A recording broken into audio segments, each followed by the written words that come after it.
Татар халык теориясе бүреләр. Бер малай көтүдә йөргәндә күңелсез булып киткән дә бу кычкыра икән: "Бүреләр!" дип. Йөгерешеп кешеләр килгәннәр, сәнәкләр, балталар күтәреп, бүреләрдән коткарабыз дип. Карасалар, бернинди бүреләр дә юк. Малай норышканнар да кайтып киткәннәр. Көтүчегә тагын күңелсез ди инде. Бу тагын кычкыра икән. Кызык итеп инде: "Бүреләр!" дип. Кешеләр тагын йөгереп килгәннәр. Карыйлар, тагын бүреләр юк. Бу ялганчы малай икән дип кайтып киткәннәр. Өченче тапкырында чынлап торып бүреләр килгән.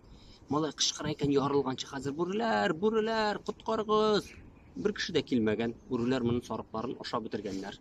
Менә хәзер дә шундыйрак хәл килеп чыкты. "Бүреләр!" дип кычкырдылар. Бер кеше дә бүреләрне күрми. Малайлар кайдадыр урманнарда йөриләр. "Бүреләр!" дип тагын кычкыралар. Кешеләр карыйлар: "Кайда соң бүреләр?" Бүреләр юк. Хәзер инде менә чынлап торып бүреләр килеп чыкса да, кеше инде ышанмас кебек.